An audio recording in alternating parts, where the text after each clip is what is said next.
आज की फिल्म है द लीजन ऑफ हेरक्युलिस। साल 2014 की एक ऐतिहासिक एक्शन फिल्म। ये कहानी है हेरक्युलिस की, जो एक महान योद्धा है, लेकिन उसके जन्म से जुड़े कुछ राज हैं। क्या हेरक्युलिस अपने असली माता पिता और अपनी असली ताकत को खोज पाएगा? ये जानने के लिए वीडियो जरूर देखें।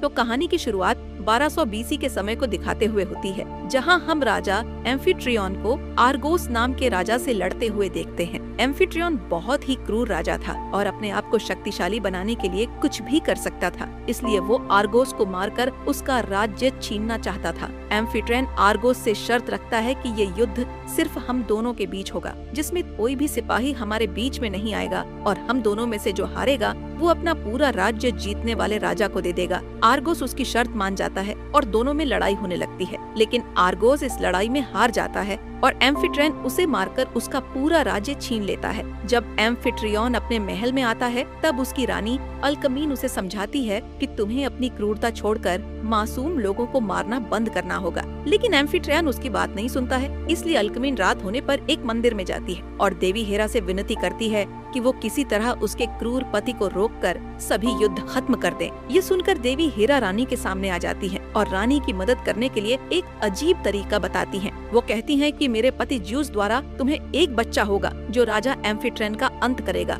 साथ ही वो उस बच्चे का नाम हेरक्युलिस रखने का कहती है।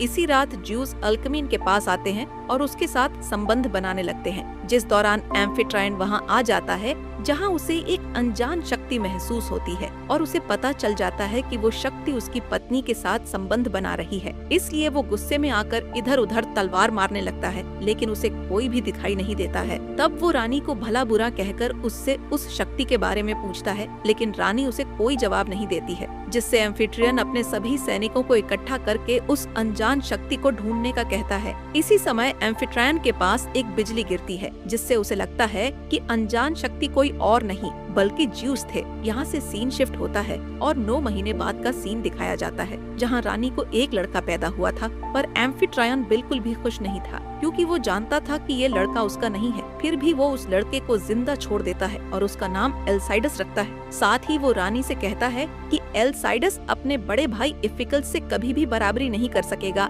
और मेरे बाद इफिकल्स ही राजा बनेगा। जैसे ही एम्फिट्रियन वहाँ से जाता है, तब रानी अपने छोटे बेटे से कहती है कि तुम्हारा नाम एल्साइडस नहीं बल्कि हेरक्युलिस है, क्योंकि ये नाम तुम्हें देवी हेरा ने दिया है। इसी तरह 20 साल गुजर जाते हैं और एल्साइडस यानी कि हेरक्युलिस बहादुर और जवान हो जाता है। यहाँ हम एल्साइडस और हीब नाम की खूबसूरत राजकुमारी को एक साथ देखते हैं। ये दोनों एक दूसरे को पसंद करते थे और शादी करना चाहते थे। खैर, दोनों जंगल में घूमते हुए एंजॉय करते हैं। तब हीब एल्साइडस को अपनी निशानी के तौर पर एक तावीज देती है, जिस दौरान वहाँ एल्साइडस का बड़ा भाई इफिकल्स आ जाता है और हीब को बताता है कि तुम्हारे पिता तुम्हें ढूंढ रहे हैं। साथ ही वो एल्साइडस से कहता है कि वो हीब से दूर रहे। दरअसल इफिकल्स भी हीब को पसंद करता था और उसे अपना बनाना चाहता था, लेकिन हीब एल्साइडस को पसंद करती थी, जिससे इफिकल्स को बहुत गुस्सा आता था।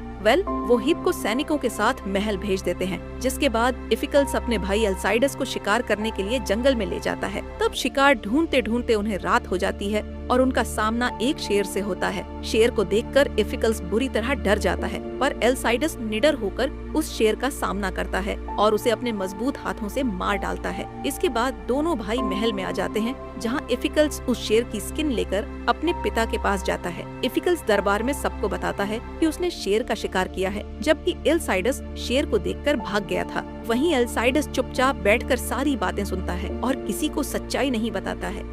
दरबार में मौजूद लोगों को इफिकल्स की बातों पर विश्वास नहीं होता है, क्योंकि इफिकल्स डरपोक राजकुमार था। तभी एम्फिट्रियन अपने बेटे इफिकल्स को बहादुर कहते हुए हीब से उसकी शादी कराने का कहता है, जिससे हीब दुखी होकर महल से भाग जाती है। ये देखकर एल्साइडस भी उसके पीछे जाता है। इधर इफिकल्स अपने पिता से कहता है कि मैं इस शादी से खुश हूँ, लेकिन हीब खुश नहीं है, क्योंकि वो एल्साइडस से प्यार करती है। जिस पर एम्फिट्रियन उसे डांटते हुए कहता है कि वो चाहे किसी से भी प्यार करे, लेकिन उसकी शादी सिर्फ तुमसे होगी। जिसके बाद वो इफिकल्स से हीब को वापस महल में लाने का कहता है। दूसरी तरफ एल्साइडस और हीब एम्फिट्रियन के राज्य से भागने का प्लान बनाते हैं, लेकिन तभी इफिकल्स अपने सैनिकों के साथ उन्हें पकड़कर महल में ले आता है। जहाँ एम्फिट्रियन एल्साइडस से कहता है कि तुम चाहे कुछ भी कर लो, लेकिन हीब की शादी इफिकल्स से ही होगी। जिस पर एल्साइडस कहता है कि मैं हीब से प्यार करता हूँ और मैं किसी और से उसकी शादी नहीं होने दूंगा। ये सुनकर एम्फिट्रायन उसे कैप्टन सोटरिस के साथ इजिप्ट जाने का आदेश देता है। असल में इजिप्ट में एक युद्ध हो रहा था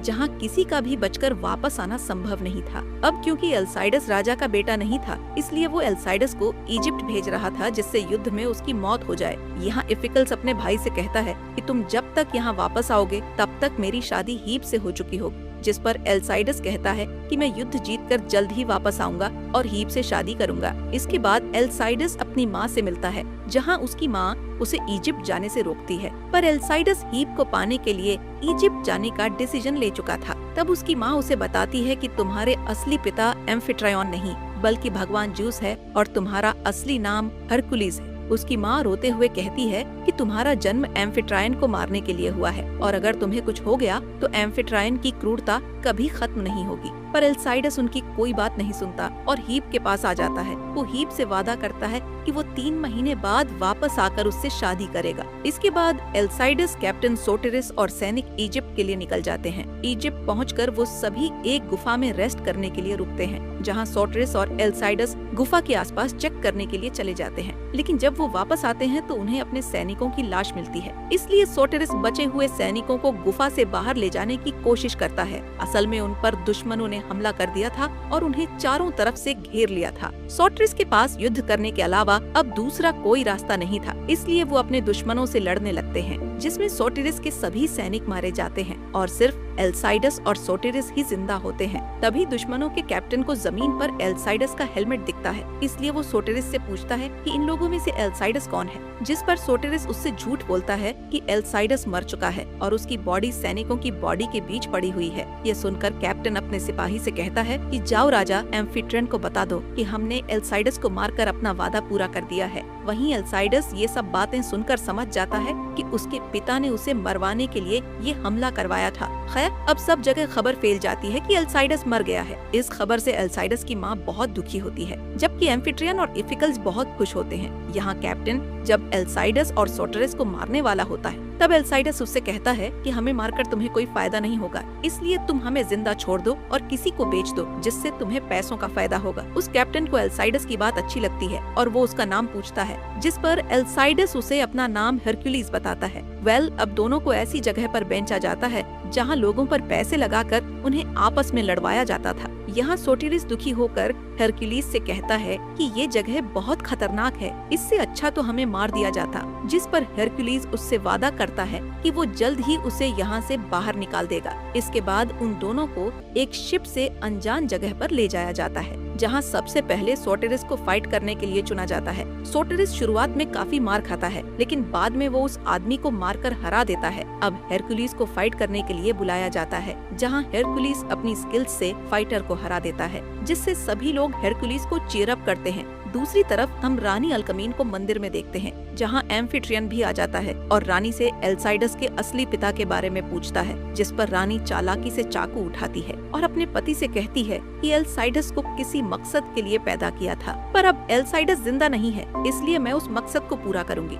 ये कहकर वो एम्फिट्रायन पर चाकू से अटैक कर देती है, पर एम्फिट्रियन उसका हाथ पकड़ लेता है और रानी से एल्साइडस के असली पिता का नाम पूछता है, जिस पर रानी उसे बता देती है कि एल्साइडस भगवान ज्यूस का बेटा है और तुम्हें मारने के लिए पैदा हुआ है। इसके बाद एम्फिट्रायन उस चाकू से रानी को मार डालता है और मंदिर में रहने वाले बूढ़े चायरन से कहता है कि सबको बता दो कि रानी ने सुसाइड किया है। इधर हरकुलिस और सोटिरिस के पास उनका मालिक आता है, जिससे वो दोनों कहते हैं कि हमें ग्रीस ले चलो, क्योंकि वहाँ सबसे शानदार फाइट्स होती हैं और हम फाइट्स जीतकर तुम्हें बहुत सारा पैसा कमा कर देंगे, जिसके बदले तुम्हें हमें छोड़ना होगा। तब वो बूढ़ा मालिक उन्हें ग्रीस ले जाने का डिसाइड करता है, लेकिन इससे पहले वो दोनों की फाइटिंग स्किल्स का टेस्ट करने का कहता है। इसीलिए वो उन्हें 2 खूंखार फाइटर्स से लड़वाता है जो आज तक किसी से नहीं हारे थे। इस फाइट में सोटिरिस घायल हो जाता है। तब हरकुलिस अकेले ही उन फाइटर्स से लड़ते हुए सोटिरिस को बचाता है। फाइट खत्म होने के बाद उनका मालिक हरकुलिस से कहता है कि तुम्हारा साथी बहुत घायल है, तो वो फाइट कैसे करेगा, जिस पर हरकुलिस कहता है कि तुम सिर्फ हमें ग्रीस ले चलो और मैं अकेला ही फाइट लड़कर सबको हरा दूंगा। जिस पर वो बूढ़ा आदमी मान जाता है और उन्हें ग्रीस ले जाता है। यहाँ सोटिरिस चायरॉन को देखकर उसे पकड़ लेता है और उसे बताता है कि हरक्यूलिस जिंदा है और आज होने वाली फाइट में वो लड़ने वाला है। इसके बाद हरक्यूलिस 6 खतरनाक फाइटर्स से लड़ने के लिए मैदान में आता है, जिसे देखकर सबको लगता है कि वो हार जाएगा, लेकिन हरक्यूलिस बड़ी आसानी से उन फाइटर्स को मारकर हरा देता है। फाइट के बाद चायरॉन हरक्यूलिस से मिलता है और उसे जल्द ही हीब से मिलाने का वादा करता है। साथ ही वो बताता है कि उसकी माँ को राजा ने मार दिया है। फिर चायरॉन उसे वही चाकू देता है जिससे राजा ने उसकी माँ को मारा था। यहाँ सोटिरिस हरक्यूलिस से वादा करता है कि वो जल्द ही राजा से बदला लेंगे। अब क्योंकि राजा ने अपनी जनता और सेना को बहुत परेशान करके रखा था, इसलिए कुछ सेना हरक्यूलिस के साथ आ जाती है ताकि उन्हें राजा के जुल्म से मुक्ति मिल सके। अब हरक्यूलिस अपने लोगों के साथ एक गांव में जाता है जहां राजा एम्फिट्रियन के सैनिक लोगों पर अत्याचार कर रहे थे,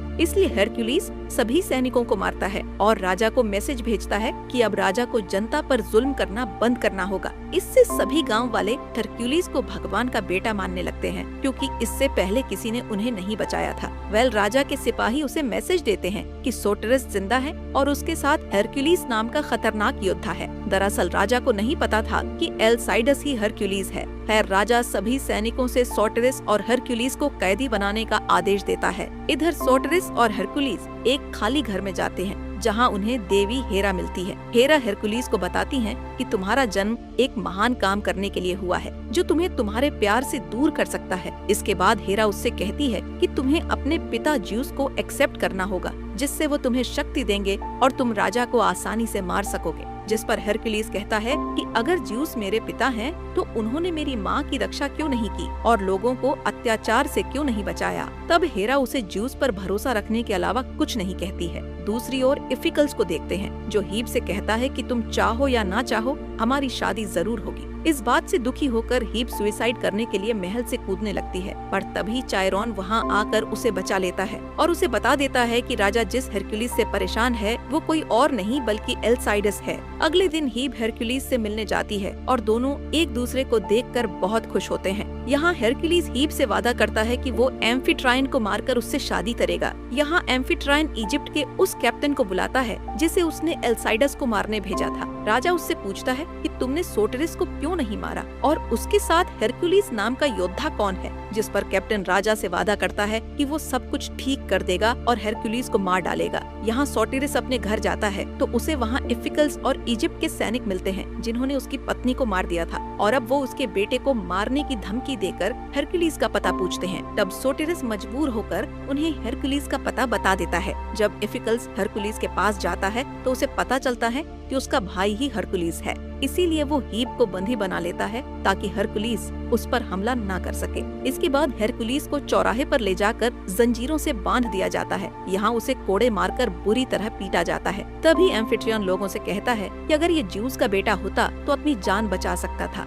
और जब ये अपने आप को नहीं बचा सकता तो तुम लोगों की रक्षा कैसे करेगा। इसी दौरान इफिकल्स हरक्यूलिस के सामने चायरॉन को मार डालता है और फिर सोटिरिस को मारने के लिए आगे बढ़ने लगता है। लेकिन तभी हरक्यूलिस आसमान की ओर देखकर अपने पिता ज्यूस से शक्ति मांगता है, जिस पर ज्यूस उसे शक्ति दे देते हैं और हरक्यूलिस उन शक्तियों की मदद से अपनी जंजीरों को उखाड़ लेता है। ये देखकर एम्फिट्रियन और इफिकल्स डर जाते हैं और अपने सैनिकों से हरक्यूलिस को मारने का कहकर भाग जाते हैं। तब हरक्यूलिस वहाँ मौजूद सभी सैनिकों को बुरी तरह मार गिराता है, जिसके बाद सभी गांव वाले उसे अपना हीरो बना लेते हैं और उसका साथ देने के लिए तैयार हो जाते हैं। अब हरक्यूलिस अपनी सेना को लेकर महल में जाता है। दूसरी तरफ आज इफिकल्स हीब से शादी करने वाला था, पर हीब शादी से इनकार करते हुए कहती है कि मैं सिर्फ हरक्यूलिस से प्यार करती हूँ। यहाँ हरक्यूलिस महल के मेन गेट पर पहुँच जाता है, जहाँ राजा के ज्यादातर सैनिक हरक्यूलिस की साइड हो जाते हैं, क्योंकि उन्हें पता है कि वो क्रूर राजा को मारकर राज्य में शांति कायम करेगा। खैर, अब हरक्यूलिस अपनी सेना लेकर महल के अंदर आ जाता है और एम्फिट्रेन को लड़ने के लिए बुलाता है, जिससे राजा बाहर आकर हरक्यूलिस और उसकी सेना को आग के घेरे में घेर लेता है। इसके बाद वो अपने इजिप्ट सैनिकों से उन पर हमला करवाता है। तब हरक्यूलिस राजा से कहता है कि ये युद्ध हम दोनों के बीच का है, इसलिए सैनिकों को मारने की बजाय हम दोनों में लड़ाई होनी चाहिए। साथ ही वो कहता है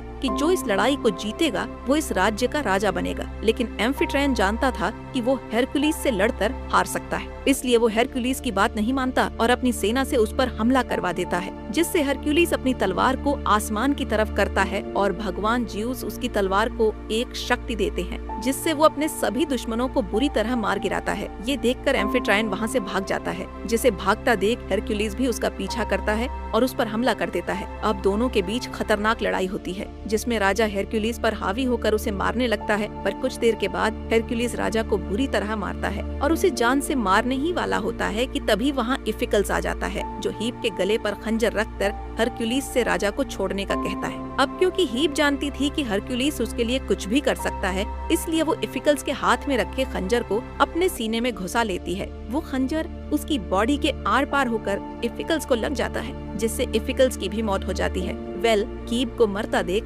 हेरकुलिस बहुत दुखी होता है और फिर एम्फिट्रायन को उसी चाकू से मारता है जिससे उसकी माँ की हत्या की गई थी। इसके बाद वो हीप के पास जाकर उसे गले लगाता है, जहाँ उसे पता चलता है कि हीप अभी जिंदा है। वो हीप से वादा करता है कि वो कभी भी उससे दूर नहीं जाएगा। कहानी के अंत में हम देखते हैं कि हीप हेरकुलिस के बेटे को जन्म देती है और वो दोनों बहुत खुश होते हैं। साथ ही हेरकुलिस अब ग्रीस का राजा बन चुका था, जिसके लिए वो अपने पिता ज्यूस को धन्यवाद करता है। इसी के साथ इस मूवी का यहीं पर एंड हो जाता है।